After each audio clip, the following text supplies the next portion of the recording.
Welcome back, guys. It's time for another listography, and we've got a big one today. This is Paul McCartney, 26 records, so it's a lot to get through. I'll try to keep it brief.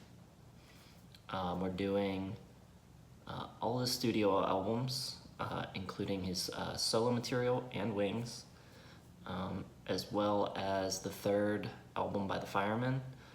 That is his collaboration with the producer Youth. Just including one of their albums because Electric Arguments is more of a McCartney solo record with Youth producing, whereas the first two were sort of electronic ambient collaborations.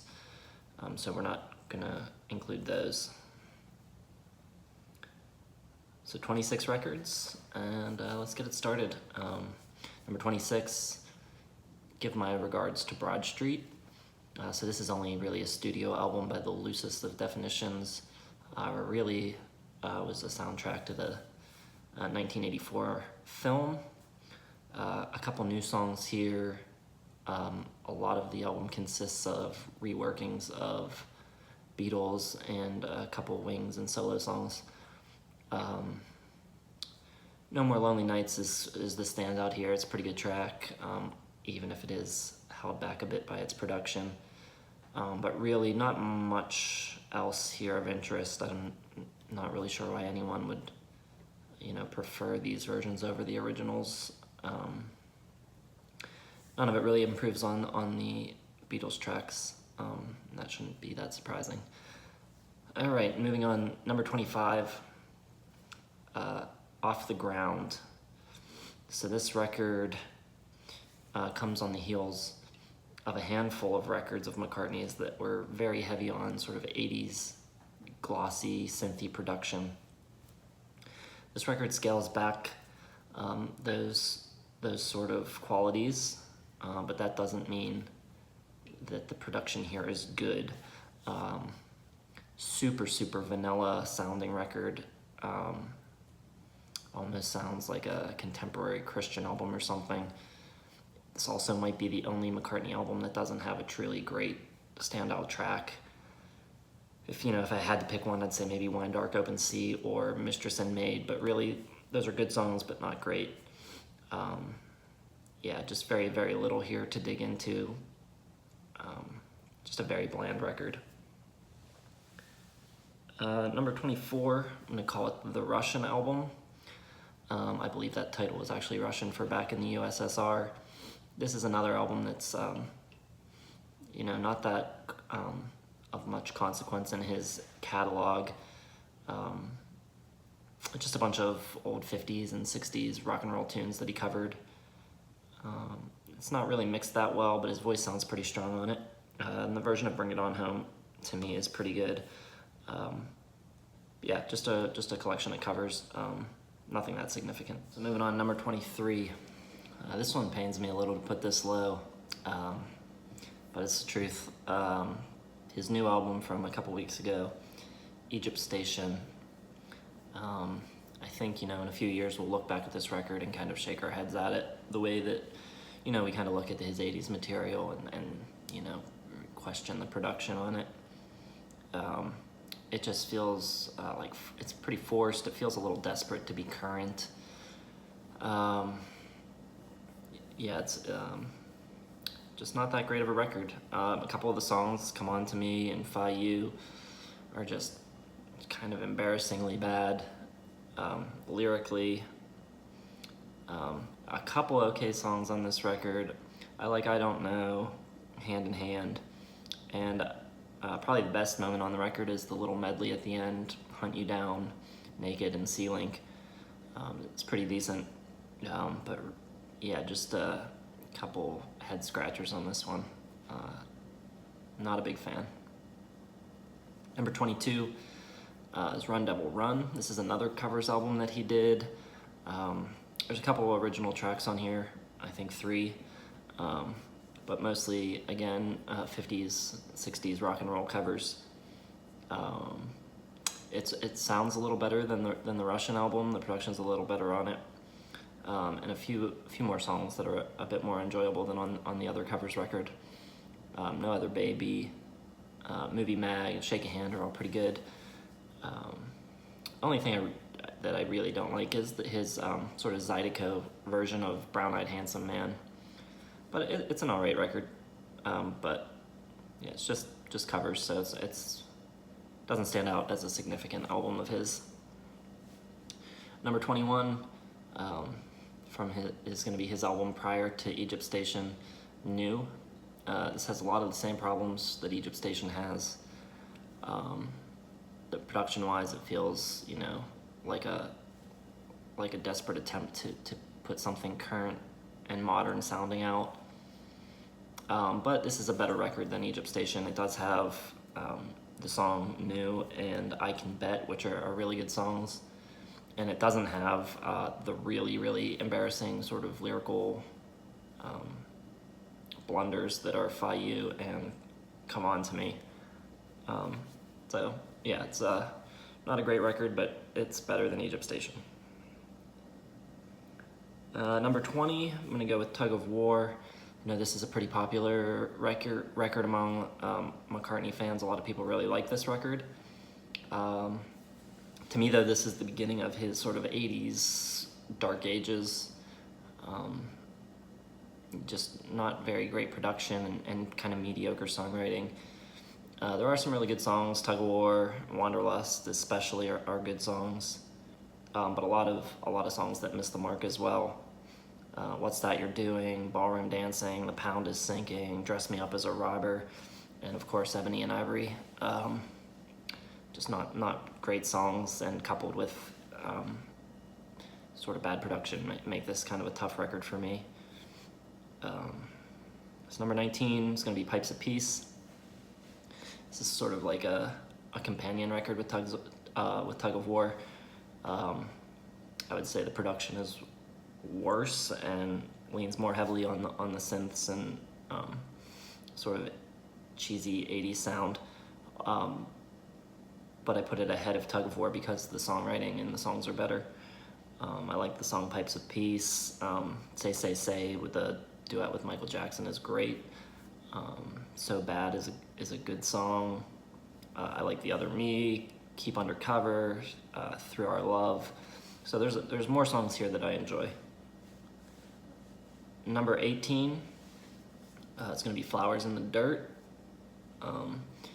So this is a slight improvement in the production department from the previous albums. Press to Play, which is coming up shortly. So it's a better sounding record. But there's still issues with the production and with the songwriting as well. The record opens great with My Brave Face. It's a good sounding song. There's great bass playing on it. It's very melodic.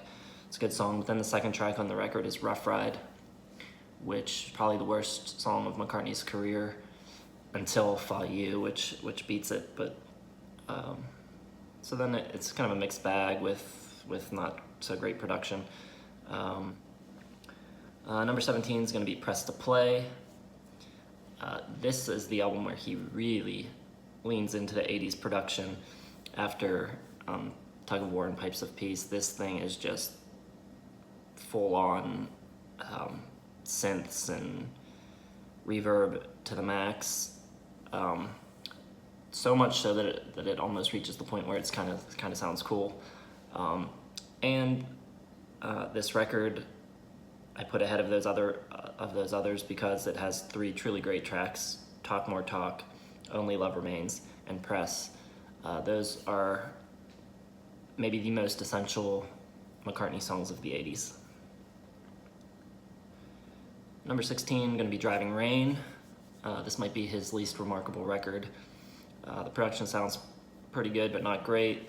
Songs are okay, but there's not a lot of standouts. Probably the best song here is Your Loving Flame. Heather is a bit disappointing. Could have been a great track, I think, if he would have put words to it, but it's just an instrumental. Yeah, this record's just all right. It's a fine McCartney record, but nothing spectacular. All right, so number 15 is going to be McCartney 2. Um, this is a pretty interesting record, one of the more unique records in his catalog, although not necessarily one of the better ones. This is pretty experimental. He's doing a lot of home recording here and trying out a lot of different things with sequencing and things like that. Just a few really good songs here. Coming Up and Temporary Secretary are great. Nobody Knows and Darkroom are alright. One of These Days is alright. I don't really like On the Way or Waterfalls or Front Parlor, Frozen Jap or Bogey Music all that much. So this record has its moments, and it's definitely an interesting one to check out, although not really deserving of any higher on the list, I think, than number 15. Number 14, I'm going to do Kisses on the Bottom. This is a more recent record of his. This is his sort of obligatory standards record. This is a great sounding record. It's really well engineered. It sounds really good. So I didn't really mention earlier, talking about New and Egypt Station, how sort of his voice is deteriorating a bit. It's kind of an issue on those records where he's trying to sing sort of pop songs, but he sounds much more comfortable singing this type of material with his aging voice. It sounds pretty good, and I think maybe he should work more in this vein than in the pop vein that he's trying to push. But yeah, it's a good record. Moving on to number 13, London Town. This record, I love London Town, I'm Carrying, Girlfriend is very cool, I've Had Enough is a good rocker, but also has songs like Children Children and Famous Groupies, Name and Address, and the big hit from this record, With a Little Luck, is kind of cheesy to me. I'm not a big fan of the way that song's produced, although I know a lot of people look at that as the highlight of the record. Number 12, Memory Almost Full. So this is coming after Chaos and Creation in the Backyard, which we will get to in a bit. This is following that. It's in a similar vein, sort of production-wise, sound-wise, just much more inconsistent from the songwriting standpoint. Dance Tonight, Ever Present Past, Only Mama Knows, those are the highlights here. Everything else is, just okay. I'm not a big fan of Vintage Clothes or Gratitude or Mr. Bellamy. Number 11 is Electric Arguments. This is the Fireman record that I mentioned at the top of the video. Some interesting production and some really good songs here. Sing the Changes, Light from Your Lighthouse, Sun is Shining, Dance Till We're High. But not a big fan of songs like Lovers in a Dream, Universal Here, Everlasting Now. But definitely one worth checking out. Number 10, the final Wings album, Back to the Egg. A lot of good songs here, but most of the standouts are the ballads. This record's got a bunch of good slower tunes. Arrow Through Me is excellent. I like After the Ball and Baby's Request a lot. But a lot of the rock material here is a little on the cheesy side. Spin It On, Again and Again and Again. The Rockestra theme and So Glad to See You Here are not the greatest. Number 9, I'm gonna go with Wildlife. This is a record that a lot of people like to hate on because some of the songs are so sort of tossed off and insignificant, things like Mumbo and Bip Bop. But I kind of like the casual nature of this album. I like it. I like its vibe. I like the sound of the record. I think it's got that great early 70s sort of rock production to it. Love Is Strange is great. I love his vocal on the title track. Some People Never Know is good. I Am Your Singer. Tomorrow is a classic McCartney tune. So yeah, I like this more than most people, I think. So I'm putting it at number 9. Number 8, I'm going to go with Wings at the Speed of Sound. This is Wings at the height of their 70s excess, and it does lead them into some overindulgence, but most of the record is pretty good. Let 'Em In, of course, is great. Some people like to hate on Silly Love Songs, but I think it's fantastic. The string and horn arrangements on it are spectacular. Some lesser known tunes that are great on here: She's My Baby, Beware My Love, The Note You Never Wrote, Why No Junko. Of course, Cook of the House and Time to Hide are, the weaker tracks here. So number 7, I'm gonna go with Flaming Pie. This is the record where he finally kicks the bad production that had been plaguing him since Tug of War. It's just a breath of fresh air production-wise. Not every song here is great, but enough of them are that it really feels like a big comeback for him. The World Tonight, Young Boy, Calico Skies, Flaming Pie, Little Willow, Beautiful Night, those are all great songs. So this is a really strong record. Number 6, going with Chaosium Creation in the Backyard. This is, to me, by far the best of his late period albums. Great songs pretty much the whole way through. Extremely good production by Nigel Godrich. And this is probably his most Beatles-y solo album. Fine Line is great, Jenny Wren, Friends to Go is really good, Too Much Rain, Promise to You Girl, This Never Happened Before. It's a really solid album. Number 5, I'm gonna go with his first solo album, McCartney. This record has a very homemade feel, a lot of song fragments and instrumental things and little tossed off things that make it sound like he's just throwing down whatever he happens to be strumming in his living room, which gives the record a very interesting feel. Songs like The Lovely Linda and That Would Be Something, Every Night is fantastic. Of course, Maybe I'm Amazed is on this record, which feels very out of place compared to the rest of it, being that it's very produced and very studio sounding track. But it's of such a high quality that it doesn't really matter that it feels out of place. Number 4 is going to be Venus and Mars. I love most of the songs on this record. Lovin' Song, You Gave Me the Answer, Magneto and Titanium Man is great. Call Me Back Again, Listen to What the Man Said, Treat Her Gently. Just a lot of great songs. The one thing that maybe holds this record out of the top 3 for me is it getting into the mid-70s here. They're sort of starting to take on a bit of that stadium rock production sound. It's getting a little reverby, whereas the 3 records that I have in ahead of it have that great warm early 70s rock sound that I prefer. So number 3, I'm gonna go with Red Rose Speedway. I think this record is criminally underrated. It is so good, start to finish. Can't really say enough about it. It sounds fantastic. Just a great record. If you don't know this one, you should definitely check it out. I am not exactly sure why it gets a little bit of a bad rap. Never really made any sense to me. Number 2, going with Band on the Run. The only reason I put this ahead of Red Rose Speedway is because of some of the really standout tracks, Band on the Run and Let Me Roll It in particular.